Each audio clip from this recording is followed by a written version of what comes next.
Hello, everyone, and welcome to the Season 1 finale of the Variety Gaming Podcast.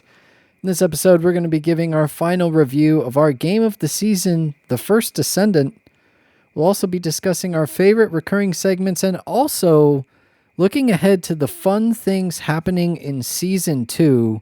We've got our Season 2 game of the season, some new adjustments to the show structure, as well as some other confirmed games that we will be featuring in Season 2. So be sure to stick around for all of those exciting new details happening in the future. But first, like I said, we are going to be featuring our game of the season, talking about it, wrapping it up. The game was featured for episodes 1, 2, and 9. It was also the recurring segment for episode 5. If you would like to go back and get an even more in-depth kind of overall view of the season, but we'll be recapping it here. And I don't think there's a better host to recap than you, Rayu, because I see how much game time you've got in your notes there. Let the people hear about it. Oh, man. This game has me completely hooked. I mean, hook, line, and sinker. I've sunk 300 hours. Quick stop. I think that's the exact same wording that you used in like episode 1 or 2. Yeah, this game has me hooked. I remember that line. 300 hours. At the time of recording, we are talking if you want to get like into the minute detail, it's 302 hours, but 300 hours on one game. To give you an idea about where I am at in 300 hours, I have hit Mastery Rank 21 out of 30. I have 20 of the 22 Descendants unlocked. At the time of the recording, Ultimate Freyna hasn't been released yet. I haven't gotten Haley or Ultimate Viessa. There's the only two that I need. 8 out of the 22 Ultimate weapons. So you can see where I spent more of my time was on the Descendants as opposed to weapon grinding. 16 out of the current 17 bosses, normal and hard mode, have been beaten. I have 216 completed awards for 7,750 award points. And 20 records. I think there's like 60 or 62 records that you can unlock throughout the story. And then the world exploration. So I've done a lot of deep diving on this game. I've done a lot of grinding. And it's a blast. I still am going to grind the mess out of this game. I still have 2 Descendants at the time of this recording to go and get. I'll have Ultimate Freyna when she comes out, plus the ultimate weapons I need to get. And then, of course, I'm a big min-max person, so flipping Descendants, flipping weapons, fully maxing out weapons as far as like their ultimate unique ability. And then there is the modules. There are some red modules I need, and actually some gold modules I need as well for Descendants, for builds, testing builds, figuring things out. And then as more and more people that I know decide to come into the game or return to the game, if they need help getting certain things, beating certain bosses, I want to be able to say, hey, climb in the backpack. We're going to get you through it. And just show them kind of how things are done in the game. So this has by far been my favorite game of 2024. Hands down, game of the year for me. So we'll gladly continue to play it. I'm sure we may look to cover it in Season 2. We'll see. So, Atrax, what about you? Where are you at with it? Well, I'm going to harp on your stats just a little bit more because it's fun. The game has been out for 88 days, and you have played for roughly 300 hours. So you've played, on average, 3.5 hours a day, every single day since the game has come out. Now, obviously, that is not the case. You played significantly more on some days. I'm sure there were a couple of days at least that you didn't play. So, but still, on average, 3.5 hours a day, hop on, play TFD since launch, which was July 2nd. That's pretty impressive. And to me, it's kind of, I'll be honest, it's kind of shocking that someone who plays the game 3.5 hours a day would not unlock basically everything.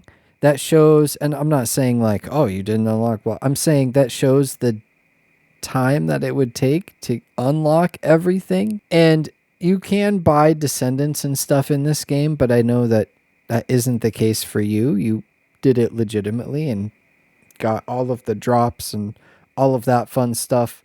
So it's kind of shocking to me. My experience was a lot different. I only played 115 hours, mastery rank 16, 7 descendants unlocked, so not nearly as many as you. But I have 7 weapons unlocked, so I only have 1 less weapon unlocked than you. That's not, I'll take it. That's not too bad. And I think one of them is actually kind of close, but I didn't just finish out the grind. I did 10 of the boss fights. I've done the first 2 boss fights of hard mode. I think, is it either Devourer or Executioner and Dead Bride? One of the two. I'm sorry, Executioner or Devourer. Yeah. And then Dead Bride is the other. So I've done those 2. And then all of the normal mode bosses, or void intercepts, if you will. I have 127 awards for 3,700 award points. But I find this kind of interesting. I have more records than you at 25. I have like 20% more records, which is, I find it kind of shocking. But also I did like go run around and, try and actually acquire them, because I believe one of the season 1 goals was acquire 50 records, which I spent probably an hour or 2 total time strictly devoted to finding records and getting them. I didn't use Google the entire time. I would say maybe 45 minutes was trying to run around and find them, and then the last 15 minutes was just trying to power through some of them with Google. But even so, only 25 records, and there was no way that I feel like an average player would be able to get that season 0 challenge done back in season 0 for getting 50 acquired records. It's kind of ridiculous from my standpoint, but I mean, it didn't matter anyway. I got the battle pass more than completed for season 1. Or season 0, technically, excuse me. Now for First Descendant season 1, I really have not played that much. I think the last time that we checked in episode 9, I was at 100 hours, so I've only played another 15. I've really kind of slowed down. The game is good. The graphics are really good, in my opinion. The boss fights are fun. I think that like especially when you first go through some of them, when you very first load in, the Grave Walker is really sick looking. But and again, I love the boss fights. To me, that is the highlight of this game. And we've already been over the potential to sink an incredible amount of time into it. You can play 4 hours a day and not hit max characters and all of that stuff. That's cool, especially if you need that type of a game. But for me, I'll be honest, I kind of got bored after completing the story. Again, the boss fights are fun, but the first couple of hard mode bosses are the same, and I'm not a huge fan of that. Like, it's kind of cool. I know there's new bosses at the end, but that's at the very end. I don't know. It's rough in my mind. The end game grind is ridiculous. Like, the slope for it, the curve is incredibly exponential, at least in my experience. I log in now, it's kind of like, I could push the hard mode bosses, or I could just like farm some other guns, but I don't know. The battle pass quests too aren't really a whole lot of incentive to do the other things. I really should spend maybe just a little bit more time to try and figure out a clear direction and then go in it, but I don't know. I'm going to give this game at least another 10 hours when Ultimate Freyna comes out on October 10th. But after that, we'll have to see how much it holds my interest. I'll probably end up playing it pretty casually. I don't know. So look, a lot of the things that I have been seeing with the monetization and some of the grind with the First Descendant is very Destiny-like. And I think everybody knows how I feel about Destiny, and if you don't, I I don't think Destiny should exist. Like just end it. Just quit it. Stop it. I know it prints money, but like, oh man, I can't stand it. I can't stand it. And TFD is going in that way. It wasn't that way at first, but now it's kind of headed that way, especially the end game. And I don't know about you, Rayu. Like, I'd like to hear your opinion more, but I think overall, I give it like a 6.5 out of 10. Maybe a 7. Like maybe a 7. I'll kind of give it the 7, but like 7 is just the average score. I feel like people kind of say, "Oh yeah, 7, 7," but I don't know. It's fallen off, man. I'll recommend it to people, but to me, now 115 hours in, the game is like kind of 6.5. What do you think? That breaks my heart. I'm not going to lie. So, a few things I want to touch on that you mentioned. One thing for the boss fights. The boss fights are really awesome. The boss fights are incredibly unique once you get into the hard mode. Yes, the first few that are just like copy pastes from the ones you did previously.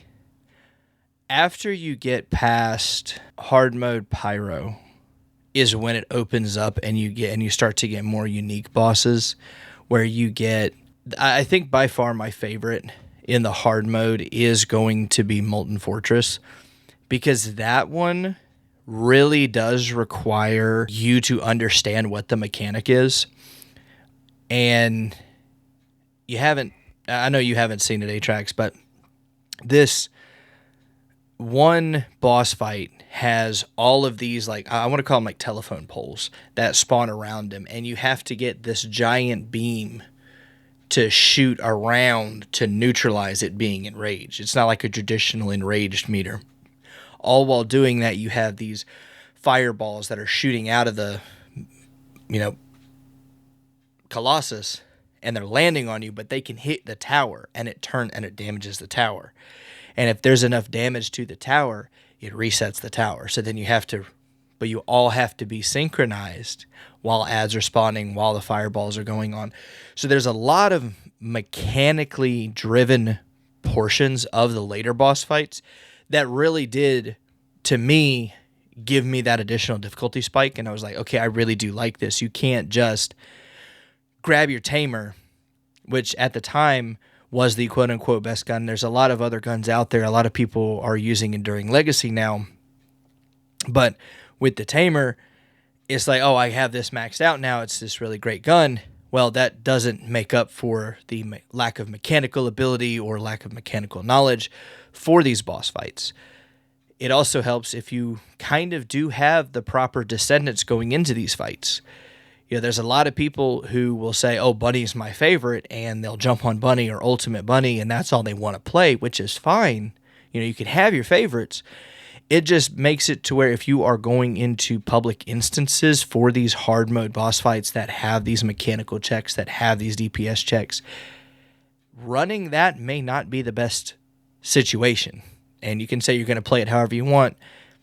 It's asking a lot for a public lobby. But anyway. So I want to quickly interject. For me, here's the thing with that.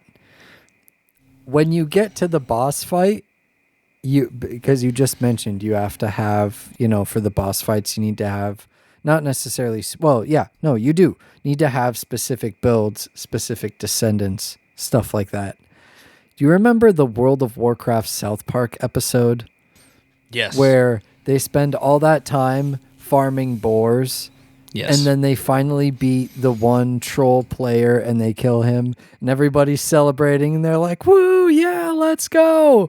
And then they're like, so now what do we do? And Cartman goes, what do you mean? We play the game. They're like, oh yeah, that is how I feel farming a gun or a descendant just so I can play a hard mode boss. When I finally get that last piece and it researches, I'm like, yes! Okay, so why was I farming that again?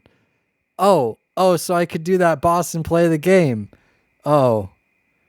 Okay, and then I'm like right back to doing what I was doing. I don't know. It's a lot of build up, but maybe I do. And see, that's where when Ultimate Freyna comes out, then maybe we'll do a little bit more fun because I do have a good amount of Descendants unlocked. I don't have a ton, but I've got 7. I've got a good variety.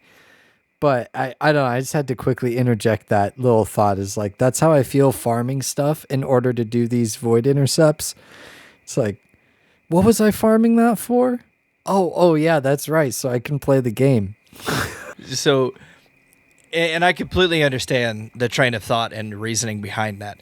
Like I said before, I am that I want to min max, be that, get that extra 1% power to where I'm able to.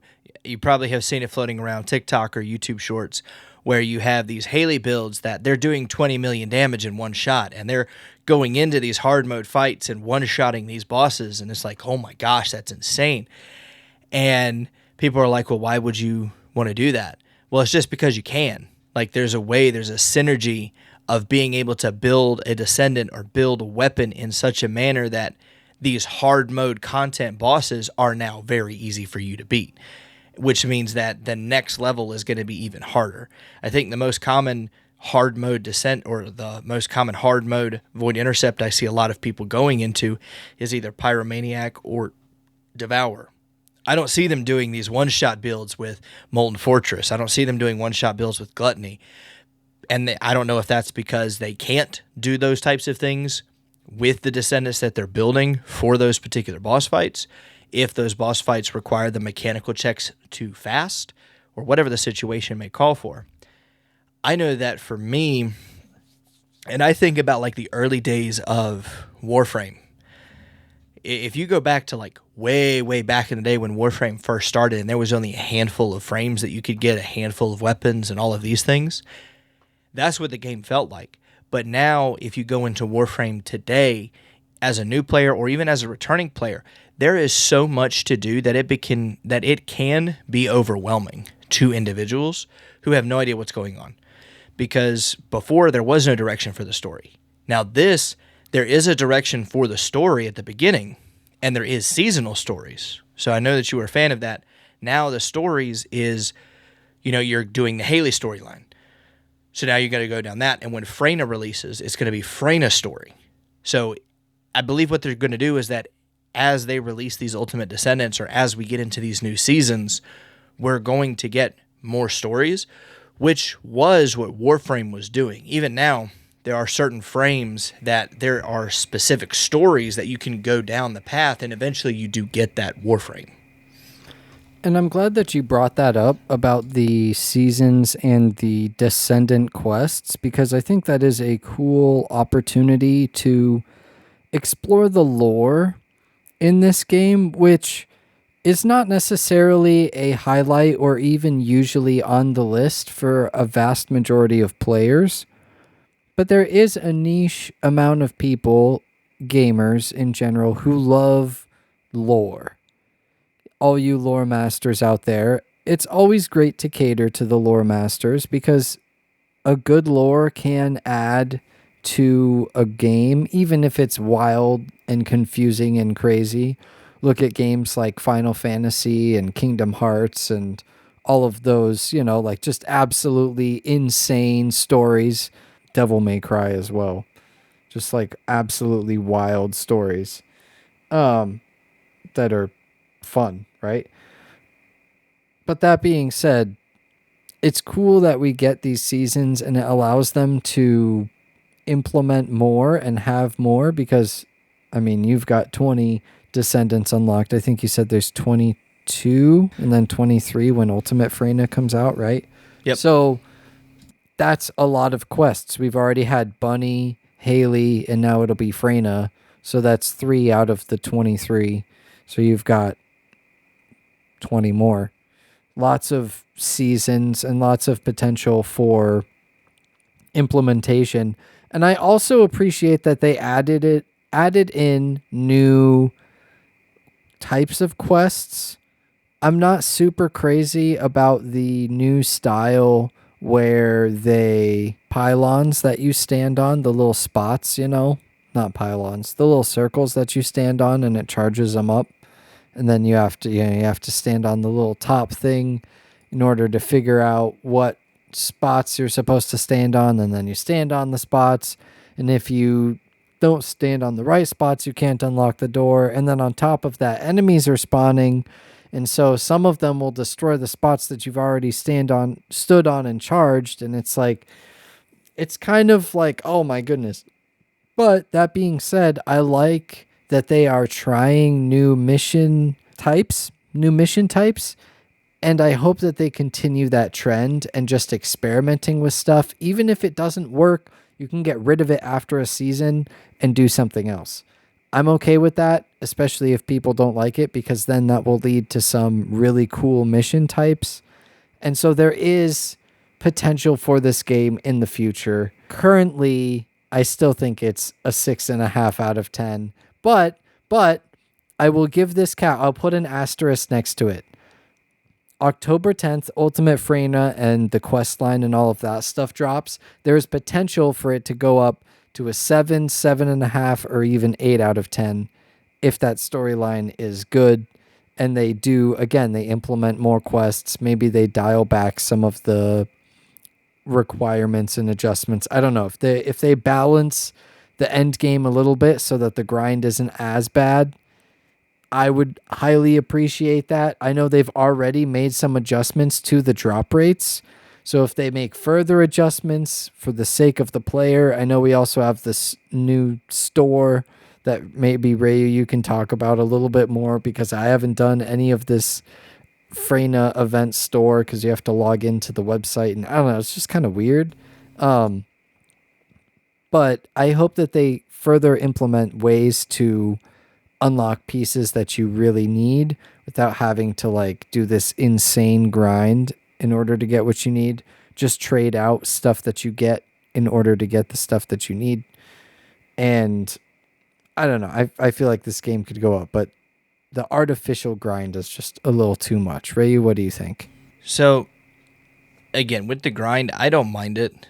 Like I said, I played Warframe back in the early days. I played Outriders, any kind of looter shooter, like even the original Destiny. Not Destiny 2, but the original Destiny back when that was popular. And grinding in these types of games is something that I'm very familiar with. So I know when I saw what this game was through the trailers, through the different testing phases that we went through, I had a good understanding and a good idea about how heavy this grind was going to be, because there's no way they're going to give you all these weapons or they're going to give you all of these descendants without either A, swiping a card, or B, investing a significant amount of time to do these things. So that being said, the one thing that I do really want to drive home is the fact that the developers have done nothing but listen to this community. There have been so many instances where, specifically on X or Twitter, if you follow the actual First Descendant page, there are dev notes that are constantly published about the changes they've made, about the feedback they've had. It's almost every week there is some sort of notice or patch or something that's happened to this game that they are adjusting, whether that's weapons, descendants, drops, spawns, everything. They have done a fantastic job. What you mentioned about the new mission types that they're trying with the pylons that you stand on or the patterns that you shoot, originally those were all single-player instances, and they were very, very hard. It was a massive difficulty spike for players. And through the feedback of the community, they were actually able to, one, get the spawn rates and the difficulty of those reduced so that way they're manageable as a solo, but as of this recording, they've made it to where those instances are now group instances. So now, yeah, all right. Now you can take a group into them. Okay. You know what? That I see. That already changes it. I'll bump it up. I'll bump it up to a 7. Well, see, and that's what I mean 7. is they are constantly looking for ways to improve their game, looking for ways to cater to not necessarily the hardcore grinders like myself, but the casual people as well. Because, let's be honest, the fastest way to get Haley, their newest descendant, was doing those invasion missions, which if you're playing as a single player and you don't have a max descendant or max weapons or any of these things, it made it very hard to get her. The other way that you could do it was to just hopefully get a drop chance in one of the random invasion operations that you were going through, or infiltration operations rather. You could get it that way, but it was very slow. You could only get like one or two. Ever so often, you couldn't get a whole lot. But now you could take a group in and you may get 5, 10, however many per run, and that helps you get this newest Descendant faster. So because of that, and because they're listening to us about the duplicate things that we don't need, we can't use, the fact that they're like, okay, we're going to give you guys a shop that you can exchange. Now, as of right now, there is the ETA 0 bot exchange thing isn't in the game. When that does come out, I'll be really excited, and I'll talk to Atrax more about, hey, this is what this shop is actually designed for and how it's supposed to look. Now, the new Freyna thing with where you have to sign on to the website and all that kind of stuff, I'm not going to lie, I appreciate the innovation. It's different. I haven't seen something like this before in a looter shooter, but I'm not a fan of it. I really wish they would keep these event things in-game, just like they did with it was like the daily tasks that you would open up your escape menu and you would look at it. You have your event tasks that are there that you can go follow. Not just because as a PC player, it's a little bit easier for me to just like pull it up, have it on a second monitor, and kind of track my progress on things. I did go into my PS5 version of it for the first time in a long time, and that is horrific. You have to have like a phone or something so that way you can track it. You scan the QR code or pull it up on a computer. It's a little bit more intensive for you to track those things. Again, I appreciate the innovation with it and the idea. I really do hope that they fix that and bring that back to just being in-game events, which I've seen a lot of that on their X feed about the fact that people don't like it. So I don't anticipate them continuing that. I think because that ends right up until I think it's October 10th, and I might be wrong with that, but it's in the beginning of October where this Freyna event or Freyna Vault is going to be running. So I think after this they may realize that, okay, we don't want to do that, and they'll adjust it. But one thing I do want to just double back on, we were talking about how in the boss fights it feels like you need to have certain descendants. I want to clarify that a little bit. It's not that you need certain descendants to fight these bosses. It's that if that's more in the sense of like if you're doing public, like just an open group finder thing, you want to kind of be a little bit more aware of the fact of what you're queuing for. And if you're queuing with a specific descendant that may or may not be the best fit for that, like for example, you're not going to take a fire descendant into a fire Colossus. It doesn't work. You're going to be doing, next to no damage to this thing, and it's going to be all based on your weapon, and if your weapon isn't that strong, so there's a little bit more planning in it. But if there is a group that you are running with, and that group has a synergy with certain descendants, and you're able to make it work, then great. But there isn't, to me, after having all 20 descendants, and I'll even branch it to 21 at this point, because really the only one that's different is Haley as opposed to Ultimate Viessa. There's not really one favored one that I have. It all just depends on the situation. Like, especially with the different content creators for the First Descendant, they have the boss killing ones, like your Haley, your Lepic, your Glay, that are more like bursting damage, which is great if you want to go down the route of doing strictly the Void Intercept battles, which I know you like, Daytrax. For me, I wanted to focus more on the utility aspect of it. Eugen, finally got him. Favorite Descendant. Hands down. This guy is fantastic. I have his red card. His ultimate brings everybody's shields back. It brings everyone's health back. It's like a reset. It's fantastic. I love it. But that's just the route that I decided to go down because, like I said back, I think in season 1 or episode 1 or episode 2, I understand that me going into these Void Intercept battles later on, I'm going to have these types of teammates that are going to be the I'm going to play what I want to play type of person. Again, which is perfectly fine. But in order to not hinder my progress or hinder my enjoyment of the game, I have those descendants as I need them. But when I do run with groups of people who have these understandings, who know these mechanics, then I'm able to play other descendants. I think I've made it all the way to Gluttony with Valby, base Valby and a Tamer. And my duo partner that runs with me, he has base Ajax and a Tamer. Like, those are the two things that we've run, and we've been able to progress all the way to the most recent additional boss in Gluttony. So, I mean, as long as you play well or you have somebody you know with, you can do whatever you want to do with that. It does make it difficult. There are some instances where we have had to, we got this guy or that guy. It is what it is. But I would say that for me, this game is still a 9 out of 10, just because I do appreciate the art style to it. It has nice assets, has to be said. But anyway. Right, yeah. Mm-hmm. But also the fact that the attention to detail, I've mentioned in a couple of episodes, the audio for each gun, the audio for the fact that if there's shooting going on further away from me, I can still hear that combat taking place. The wonderful little exploration things they have with the vaults really make the worlds more immersive. The fact that you can go into these instances not just after the story missions, but go back and explore them is really cool.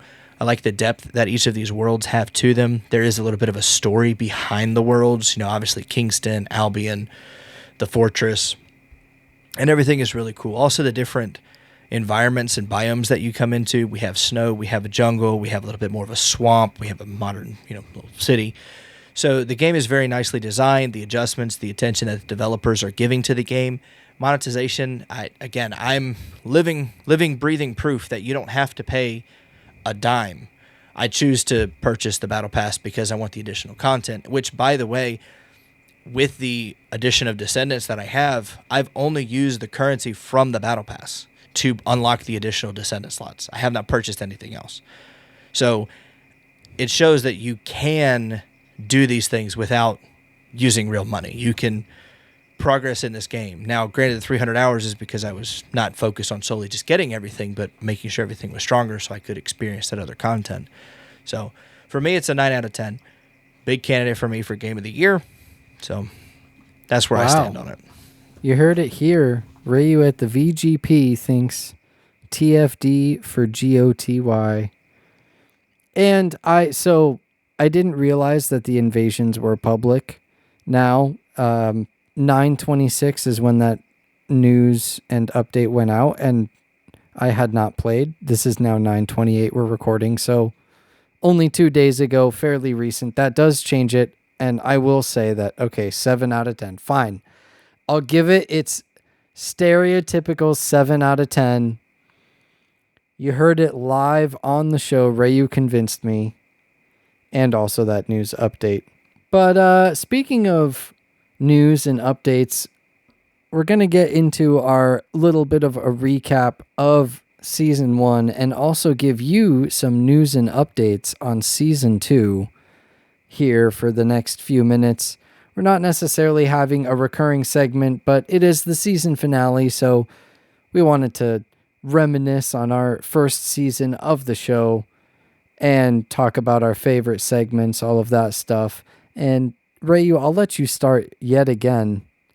What was your favorite segment segments that we had here in Season 1 of the Variety Gaming Podcast? All right, so favorite segments for me.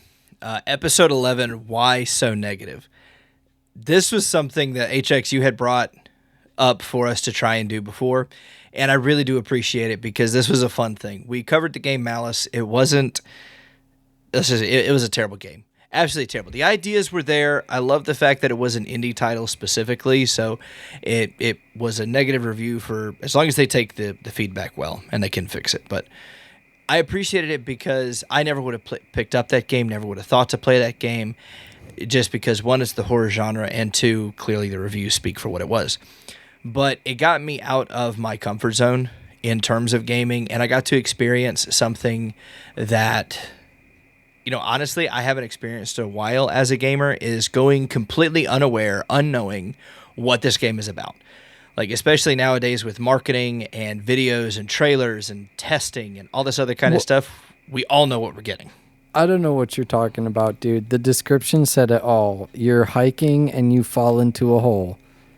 And you got to find your way out through puzzles. I don't know what the game, that was exactly what the game was. We Look, fell man. into a hole and we could not get out. But we did get the jump scare, or you did at least, which I was got grateful it. for. And we got a great episode out of it. I We did. agree that Why So Negative was a lot of fun. And I look forward to doing it in season 2 as well. We're going to find another one. Oh, for sure. I'm excited for that. Also, another segment that I enjoyed was the Indie Game 500. This was really cool for me because we got to feature these small studios with these really great games that we both enjoyed. I've still got them downloaded on my computer for, if I just don't want to go farming in TFD. But I like it because we are getting to showcase some of these smaller studios, some of these smaller creators, to say, hey, look, this is a game that we like and we enjoyed. We want you guys to, as our listeners, if you enjoy it, if you like what we're covering with it, if you like the gameplay that you're seeing on YouTube, jump in. It's an indie title, so you know what you can expect from it. What about you, A-Trax? What was your favorite segments? I loved What's That Game? Episodes 4 and episodes 9.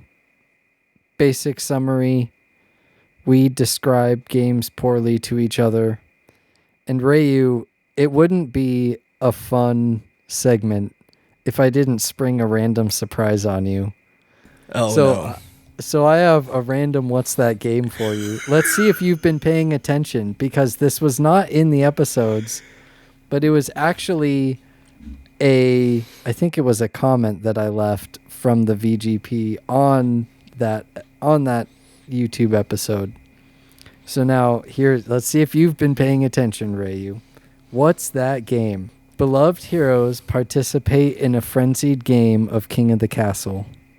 I want to say it's like Pummel Party. Nope. Give it to me again. Beloved heroes participate in a frenzied game of King of the Castle. So I don't know why I think Smash Brothers. Yep. Ding, ding, ding, ding, ding. That's it. That's funny. Yep. Originally, when I first wrote that one, it was King of the Hill, but I felt that was way too obvious. So I looked up other names for King of the Hill, and King of the Castle was, I guess that's like the original name. So, yeah, that was one of my favorite segments. If you want to hear more of stuff like that, go check out episodes 4 and episodes 9. We have, I think, a combined total of like 20 games that we described poorly to each other and had a lot of fun just trying to guess. Some of them for both of us were embarrassingly easy and neither of us could get them.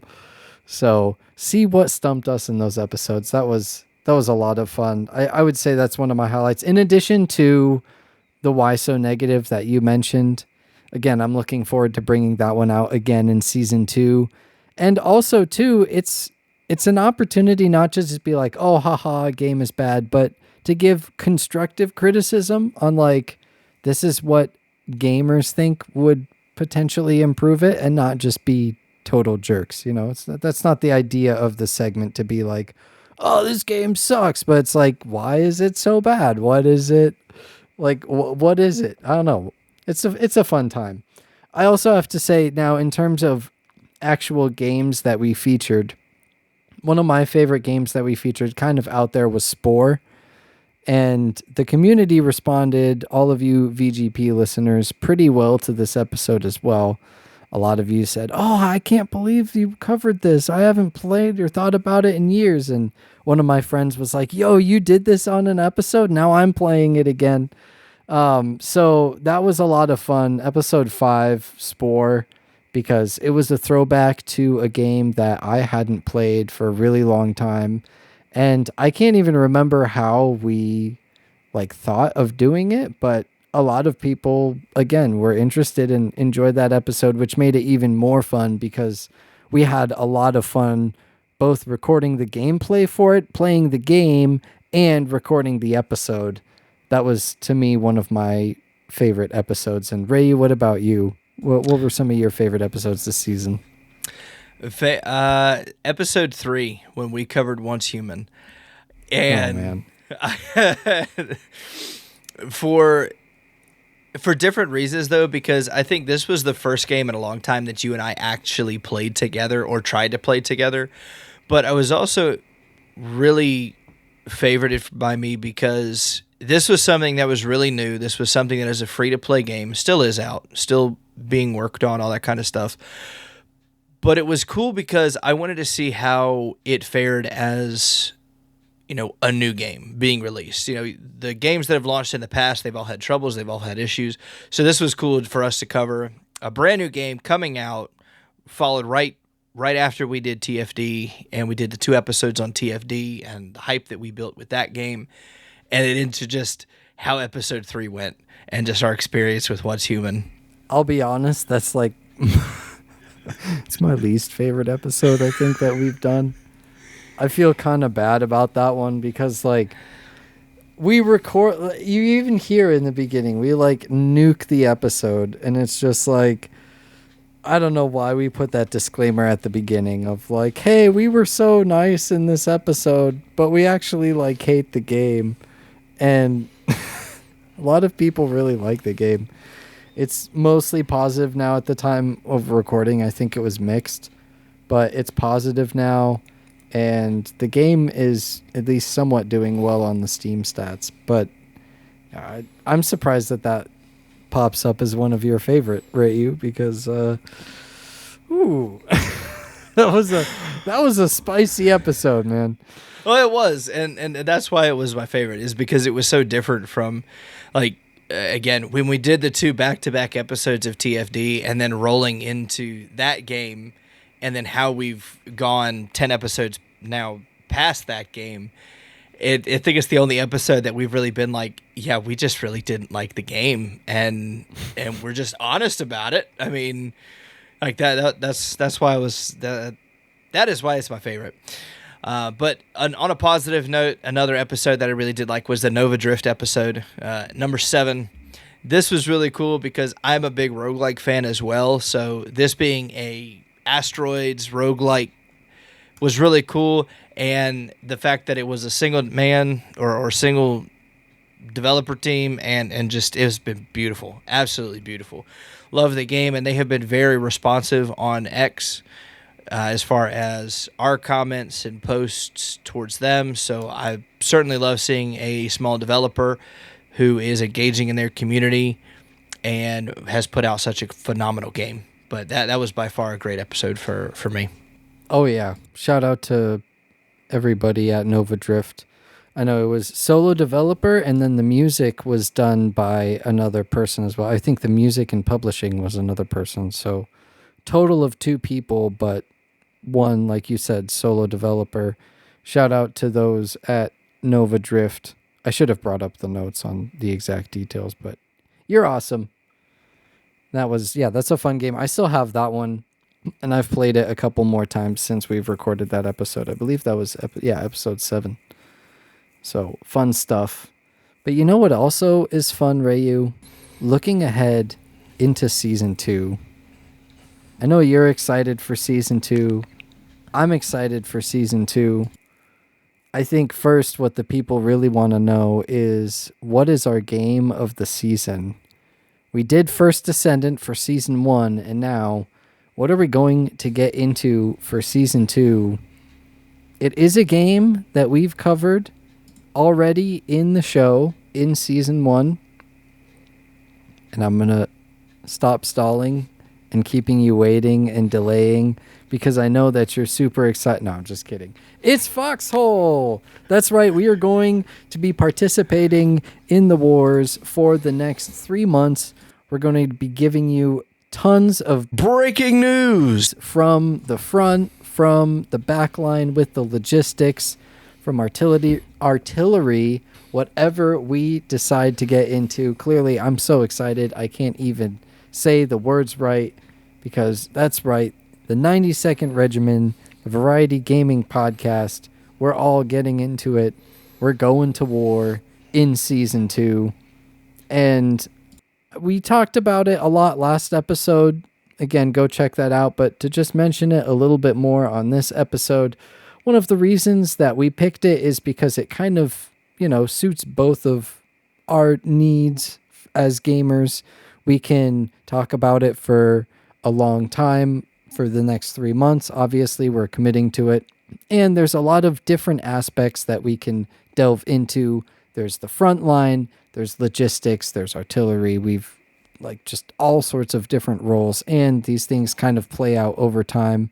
So it lets us kind of develop a story, and hopefully lets all of you fun listeners out there get along in the war, all of that fun stuff. I don't even know how to describe it. It's just, I'm excited. Ray, what are your thoughts here on Foxhole? I am really glad that we decided to cover Foxhole for our Season 2 Game of the Season, just because there is going to be a lot of changes to this game. It all happens in real time, so when we cover it for Episode 1 of Season 2 to Episode 2 and beyond, it's not going to necessarily be the same exact updates.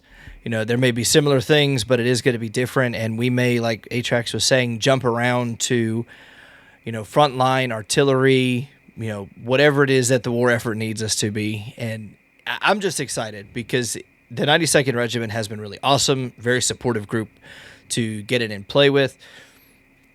And it's just going to be a lot of fun to really break it down and to be, updating from the front lines. And I've already got a bunch of ideas swirling about how it is we can give breaking news to individuals. So it's going to be really cool. And you mentioned we're going to be covering it, Episode 1, Episode 2. That brings us kind of to our next point, that the show structure is going to be slightly changing for Season 2. And it's going to stay relatively the same. Currently, we have our featured game first, and then our recurring segment. We're going to adjust that slightly to where we talk about the game of the season first, for just 10 minutes, just a little bit of time to give you some breaking news. And then after that, we'll have our featured game and our recurring segment.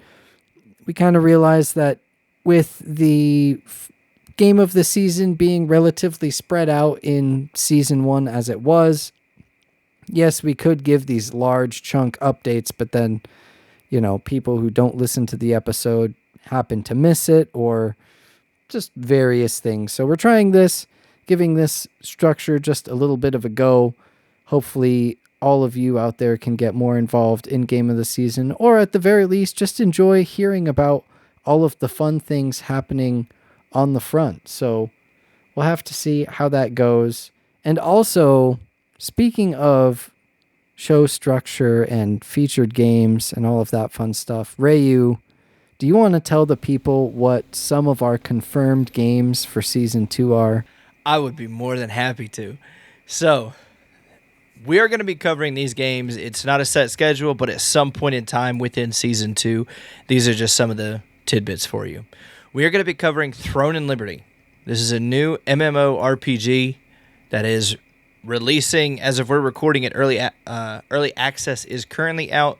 The full release for free-to-play will be the beginning of October. We're also going to be covering Anatria. This is a game that Atrax has been passionately following and keeping me up to date with them, so we're excited to dive into that one. Kingdom Hearts is one that I think Atrax and I both are really excited to cover. Kingdom Hearts and go down memory lane with that game. We're also going to be covering Remnant 2. So that's going to be fun. For those of you that don't know, that's the continuation of Remnant from the Ashes. So it's going to be a fun little continuation there. And many more. Many, many more. Lots of fun stuff happening in Season 2. You mentioned Remnant 2 also has DLC that released just a week or two ago. So that'll be fresh in mind. And yeah, Kingdom Hearts, good old trip down memory lane. Hopefully you enjoyed the First Descendant and you enjoyed Season 1. If you are listening to this because you are in Season 1 and you've been listening to us from the beginning, we genuinely appreciate you. You're awesome. And if you're listening to this in the future, because you found our show. You're in season 2, 3, or however many seasons we decide to go for. We appreciate you coming all the way back here to season 1 and listening to this episode, the finale. What did you enjoy most about season 1? What was your favorite featured game? What was your favorite recurring segment? Did you enjoy some of the same ones we did? What's that game? Why so negative? The indie game 500. Once Human, Nova Drift, Spore, any of those ring a bell for you? Tweet at us on X at Variety Games Pod. We would love to hear from you, and we will see you in season 2.